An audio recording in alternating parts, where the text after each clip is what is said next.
Exam वाला creation YouTube channel में आप सभी का स्वागत है। आज हम प्रबंधन के कुछ एमसीक्यू क्वेश्चन यहाँ पर डिस्कस करने वाले हैं। इससे पहले हमने प्रबंधन के लगभग 13 वीडियो जो है अपलोड कर चुके हैं, जो आप चैनल की प्लेलिस्ट में जाकर देख सकते हैं। तो आइए आज स्टार्ट करते हैं। पहला प्रश्न है, प्रबंध दूसरों से कार्य करवाने की मानी जाती है, तो इसका सही उत्तर होगा ऑप्शन ए कला। दूसरा प्रश्न है, कोई भी कार्य समय पर पूर्ण होना ही पर्याप्त नहीं होता, उसे न्यूनतम लागत पर सही ढंग से किया जाना भी आवश्यक है। प्रबंध की कौन सी दो अवधारणाएं इससे संबंधित है? तो इसका सही उत्तर होगा ऑप्शन सी कुशलता एवं प्रभावपूर्णता। तो इसका सही उत्तर क्या होगा? ऑप्शन सी कुशलता एवं प्रभावपूर्णता। अगला प्रश्न है, प्रबंध एक जटिल प्रक्रिया है जिसमें निम्न में से कौन सी क्रिया सम्मिलित है? तो इसमें कार्य का प्रबंध होता है, लोगों का प्रबंध होता है, परिचालन का प्रबंध होता है। तो इसका सही उत्तर होगा ऑप्शन डी।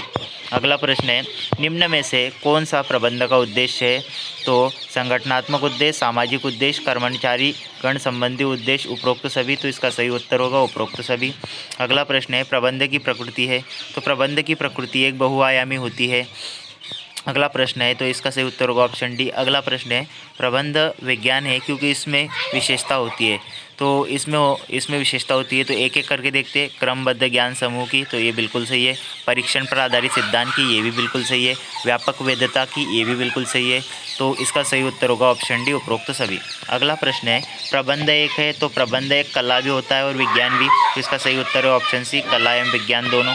अगला प्रश्न है, नीति निर्धारण कार्य है। तो नीति निर्धारण कार्य जो किया जाता है वो सभी उच्च स्तरीय प्रबंधकों का कार्य है। तो उच्च स्तरीय प्रबंधकों द्वारा नीति निर्धारण का कार्य किया जाता है। तो इसका सही उत्तर होगा ऑप्शन ए।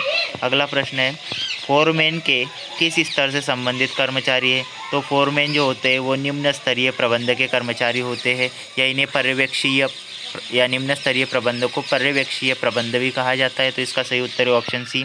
अगला प्रश्न है, कर्मचारियों के कार्यों का मूल्यांकन प्रबंध के किस स्तर पर किया जाता है? तो इसे कहा जाता है पर्यवेक्षीय स्तर। तो ऑप्शन सी इसका सही उत्तर होगा। तो कर्मचारियों के कार्य का मूल्यांकन किस स्तर पर किया जाता है? तो पर्यवेक्षीय स्तर पर। ऑप्शन सी इसका सही उत्तर होगा। अगला प्रश्न है, प्रबंध के प्राथमिक या मुख्य कार्य है। तो प्रबंध के प्राथमिक या मुख्य कार्य 7 होते हैं। तो ऑप्शन ए इसका सही उत्तर होगा। अगला है, प्रबंध का सबसे महत्वपूर्ण कार्य होता है। तो प्रबंध का सबसे महत्वपूर्ण कार्य नियोजन होता है। तो ऑप्शन ए इसका सही उत्तर होगा। अगला है, कौन सा कार्य प्रबंध का सहायक कार्य नहीं है? तो इसमें से सही उत्तर होगा ऑप्शन डी प्रतिनिधित्व। नियोजन, नवाचार, निर्णयन सभी प्रबंध के सहायक कार्य है, लेकिन प्रतिनिधित्व नहीं होता। अगला है, समन्वय है। तो समन्वय जो होता है उसे प्रबंध का सार होता है। ऑप्शन बी इसका सही उत्तर होगा प्रबंध का सार। अगला है, प्रबंधकीय कार्यों की कुंजी किसे कहा जाता है? तो इसका सही उत्तर है ऑप्शन बी समन्वय को प्रबंधकीय कार्यों की कुंजी कहा जाता है। अगला प्रश्न है, प्रबंध कार्यों में सम्मिलित है। तो प्रबंध में नियोजन, संगठन, समन्वय ये सभी सम्मिलित होते हैं। तो इसका सही उत्तर है ऑप्शन डी। अगला प्रश्न है, प्रबंध है। तो प्रबंध सर्वव्यापी बहुआयामी सामूहिक क्रिया। तो ये सभी, इसका सही उत्तर होगा ये सभी। अगला प्रश्न है, प्रबंध एक विज्ञान के रूप में है क्योंकि इसमें क्रमबद्ध ज्ञान समूह है।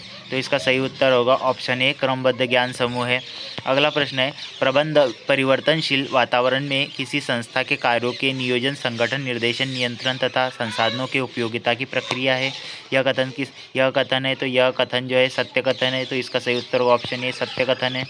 अगला है, प्रबंध औपचारिक रूप से संगठित दलों में व्यक्तियों के द्वारा तथा उनके साथ मिलकर कार्य कराने की कला है। यह कथन किसका है?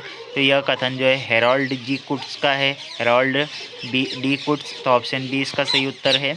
अगला प्रश्न है, वैज्ञानिक प्रबंध के पिता है। तो वैज्ञानिक प्रबंध के पिता टेलर को माना जाता है। तो ऑप्शन ए इसका सही उत्तर होगा।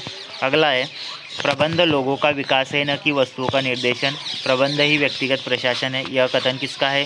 तो यह कथन जो है लॉरेंस एप्पले का है। तो ऑप्शन डी इसका सही उत्तर होगा। अगला प्रश्न है 23 नंबर का। अगला प्रश्न है, निम्न में से कौन प्रबंध क्रिया का भाग नहीं है? तो ऑप्शन सी विपणन जो है प्रबंध क्रिया का भाग नहीं होता। अगला प्रश्न है, प्रबंध प्रत्येक व्यवसाय का गतिशील एवं जीवनदायी तत्व है। इसके नेतृत्व के अभाव में उत्पादन के साधन मात्र ही रह जाते हैं, कभी उत्पादन नहीं बन पाते। यह कथन किसका है? तो यह कथन जो है पीटर एफ ड्रकर का है। तो ऑप्शन बी इसका सही उत्तर होगा।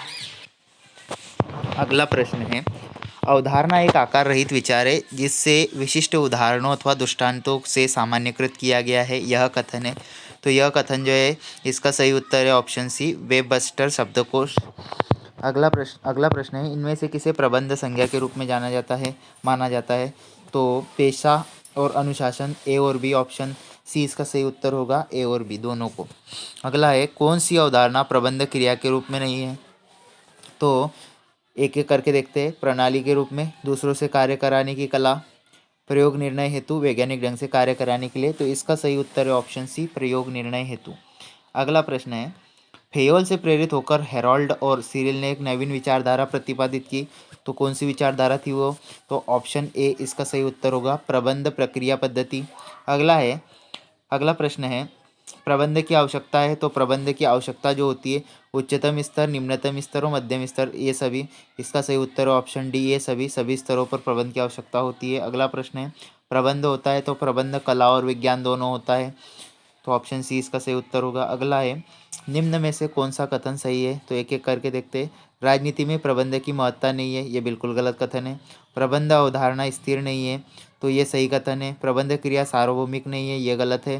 प्रबंध पेशेवर नहीं होता, ये गलत है। जबकि प्रबंध क्रिया सार्वभौमिक है और प्रबंध पेशेवर है, ये सही होता है। लेकिन इसका सही उत्तर होगा ऑप्शन बी, प्रबंध अवधारणा स्थिर नहीं है।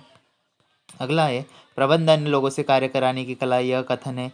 तो यह कथन अत्यधिक लोकप्रिय कथन है, ऑप्शन बी इसका सही उत्तर होगा। अगला है, प्रबंध की अवधारणा को कितने भागों में विभक्त किया गया है? तो प्रबंध की अवधारणा को 2 भागों में विभक्त किया गया है। कौन कौन से 2 भागों में? तो प्रबंध संज्ञा के रूप में, प्रबंध एक क्रिया के रूप में। ठीक है, तो इसका सही उत्तर ऑप्शन बी। अगला प्रश्न है, प्रबंध की अवधारणा है। तो प्रबंध की अवधारणा जो है प्रबंध संज्ञा के रूप में, प्रबंध एक क्रिया के रूप में, और इसका सही उत्तर होगा ऑप्शन सी, ए और बी दोनों। अगला प्रश्न है, प्रबंध एक क्रिया के रूप में। तो प्रबंध एक क्रिया के रूप में दूसरों से कार्य कराने की कला है, सामूहिक रूप से कार्य करने की कला है, प्रबंध द्वारा किया जाने वाला कार्य है, उपरोक्त सभी। तो इसका सही उत्तर होगा उपरोक्त सभी।